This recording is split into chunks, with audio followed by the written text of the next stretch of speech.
ಆತ್ಮೀಯ ನನ್ನೆಲ್ಲ ಸೌಜನ್ಯ ನ್ಯಾಯಪರ ಹೋರಾಟಗಾರ ಮಿತ್ರರೇ, ಮೊನ್ನೆ ಚುನಾವಣೆಯ ದಿನ ದುಗಲಡ್ಕದಲ್ಲಿ ನಡೆದಿರುವಂಥ ಒಂದು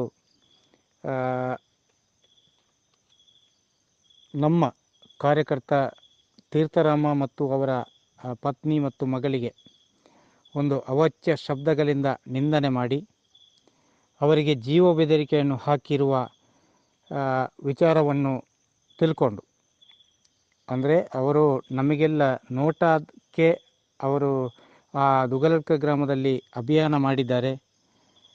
ಆದ್ದರಿಂದ ಅಲ್ಲಿ ದುಗಲಡ್ಕದಲ್ಲಿ ಅತಿ ಹೆಚ್ಚು ನೋಟಕ್ಕೆ ಬೀಳುತ್ತೆ ಅನ್ನುವಂಥ ಒಂದು ಸಣ್ಣ ಸಂಶಯವನ್ನು ಇಟ್ಟುಕೊಂಡು ಆ ಊರಿನ ಒಬ್ಬ BJPಯ ಕಾರ್ಯಕರ್ತ ಮನು ಅನ್ನುವರು ಅದನ್ನು ಅವರಿಗೆ ಇವರ ಹೋಗುವ ಬೈಕಿಗೆ ಅಡ್ಡ ಇಟ್ಟು, ಇವರು ಹೋಗುವ ದಾರಿಯಲ್ಲಿ ಬೈಕಿಗೆ ಅಡ್ಡ ಇಟ್ಟು ಇವರಿಗೆ ಬಹಳಷ್ಟು ತೊಂದರೆಯನ್ನು ಕೊಟ್ಟಿದ್ದಾರೆ, ಜೀವ ಬೆದರಿಕೆಯನ್ನು ಒಡ್ಡಿದ್ದಾರೆ. ಕೈಗೆ ಇವರಿಗೆ ಇವರಿಗೆ ಹೊಡಿಲಿಕ್ಕೆ ಬಂದಿದ್ದಾರೆ. ಆದರೆ ಇವರು ಬಹಳ ಒಂದು ತಾಳ್ಮೆಯಿಂದ ಆ ಒಂದು ಪರಿಸ್ಥಿತಿಯನ್ನು ನಿಭಾಯಿಸಿದ್ದರಿಂದ ಅವರಿಗೆ ಏನೂ ಆಗಿಲ್ಲ. ಆದರೆ ಜೀವ ಬೆದರಿಕೆ ಒಡ್ಡಿದ್ದಾನೆ. ನೀನು ಇನ್ನು ಮುಂದೆ ನೋಟಕ್ಕೆ ಮತ ಹಾಕ್ತೀಯಾ, ಹಾಗೆ ಮಾಡ್ತೀಯಾ, ಹೀಗೆ ಮಾಡ್ತೀಯಾ ಅಂತ ಹೇಳಿ ಅವನಿಗೆ ಜೀವ ಬೆದರಿಕೆಯನ್ನು ಹಾಕಿದ್ದಾರೆ. ಆದ್ದರಿಂದ ಸೌಜನ್ಯ ನ್ಯಾಯಪರ ಹೋರಾಟಗಾರರೆಲ್ಲರೂ ಕೂಡ ನಾಳೆ 10 ಗಂಟೆಗೆ ಸುಳ್ಯದ ಸಿಟಿ ಪೊಲೀಸ್ ಸ್ಟೇಷನ್ಗೆ ಬರಬೇಕು ಅಂತೇಳಿ ನಿಮ್ಮೊಟ್ಟಿಗೆ ವಿನಂತಿ ಮಾಡ್ತಾ ಇದ್ದೇವೆ. ಯಾಕೆ ಅಂದರೆ ಈ ಒಂದು ವಿಚಾರವನ್ನು ಇವರು ಸುಳ್ಯದ ನಗರ ಠಾಣೆಗೆ ಕಂಪ್ಲೇಂಟ್ ಕೊಟ್ಟರೂ ಕೂಡ ಈಗ 2 ದಿನಗಳಾದರೂ ಕೂಡ ಈ ಒಂದು ವಿಚಾರದ ಬಗ್ಗೆ ಪೊಲೀಸರು ಯಾವುದೇ ಕ್ರಮ ಕೈಗೊಳ್ಳದೇ ಇರುವುದರಿಂದ ಈ ವಿಚಾರದಲ್ಲಿ ಹೋರಾಟಗಾರರಿಗೆ ಸ್ವಲ್ಪ ಬೇಜಾರಾಗ್ತದೆ. ಯಾಕಂತ ಹೇಳಿದರೆ ನಾವು ಇಷ್ಟು ಹೋರಾಟ ಮಾಡ್ತಾ ಇದ್ದೇವೆ, ನಾವು ಇಷ್ಟೆಲ್ಲ ಎದುರು ಹಾಕಿಕೊಂಡು ಇದನ್ನು ಎದುರು ಹಾಕಿಕೊಂಡು ನಾವು ಈ ಹೋರಾಟದಲ್ಲಿ ನಾವು ಪಾಲ್ಗೊಳ್ತಾ ಇದ್ದೇವೆ. ಆದ್ದರಿಂದ ನಮಗೆ ಇಲ್ಲಿ ಯಾರು ಕೂಡ ಕೇಳಲಿಕ್ಕೆ ಬರೋದಿಲ್ಲ, ಹೇಳಲಿಕ್ಕೆ ಬರೋದಿಲ್ಲ ಅಂತ ಹೇಳುವಾಗ ಅವರಿಗೆ ತುಂಬ ಬೇಜಾರಾಯಿತು.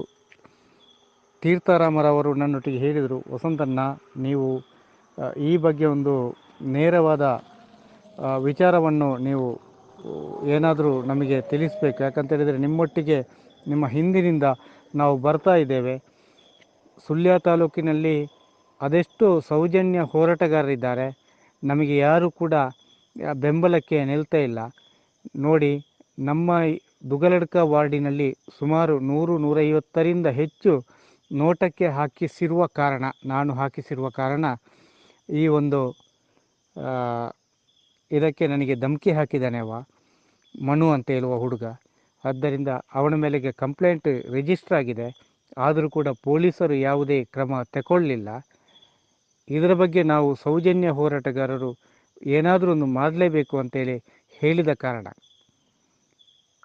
ಹಳ್ಳಿಯ ಎಲ್ಲ ಉಬರಡ್ಕ ಗ್ರಾಮದ ಕೆಲವು ನನ್ನ ಆತ್ಮೀಯ ಮಿತ್ರರು ತುಂಬ ಜನ ಕಾಲ್ ಮಾಡಿದ ಕಾರಣ ಮಾತ್ರ ಅಲ್ಲ, ಯಾವುದೇ ಒಬ್ಬ ಸುಳ್ಯ ತಾಲೂಕಿನ ಸೌಜನ್ಯ ನ್ಯಾಯಪರವಾಗಿ ಹೋರಾಟ ಮಾಡುವಂಥ ಯಾವುದೇ ವ್ಯಕ್ತಿಗೆ ಏನೇ ಆದರೂ ಕೂಡ ಸುಳ್ಯ ತಾಲೂಕಿನ ಸೌಜನ್ಯ ಹೋರಾಟ ಸಮಿತಿ ಅವರ ಬೆಂಬಲಕ್ಕಿದೆ. ಆದ್ದರಿಂದ ನಾಳೆ ಎಲ್ಲರೂ ಸೇರಿ ಆತನನ್ನು ಬಂಧಿಸಬೇಕು, ಜೊತೆಗೆ ಆತನ ಮೇಲೆ ಕಾನೂನು ಕ್ರಮವನ್ನು ತಗೊಳ್ಬೇಕು ಅಂತೇಳಿ ಆಗ್ರಹಿಸುವ ಸಲುವಾಗಿ ನಾವೆಲ್ಲ ನಾಳೆ ಸುಳ್ಯ ಪೊಲೀಸ್ ಸ್ಟೇಷನ್ನ ಎದುರು ನೀವೆಲ್ಲ ಬರಬೇಕು. ಹಾಗೆ ಎಲ್ಲವರು ಕೂಡ ಸೌಜನ್ಯ ನ್ಯಾಯಪರ ಹೋರಾಟ ಸಮಿತಿಯಲ್ಲಿ ಯಾರೆಲ್ಲಿದ್ದಾರಾ ಅವರೆಲ್ಲರೂ ಕೂಡ ಬರಬೇಕು ಅಂತೇಳಿ ನಿಮ್ಮೊಟ್ಟಿಗೆ ಪ್ರೀತಿಪೂರ್ವಕವಾದ ವಿನಂತಿಯನ್ನು ಈ ಮೂಲಕ ಮಾಡ್ತಾ ಇದ್ದೇನೆ.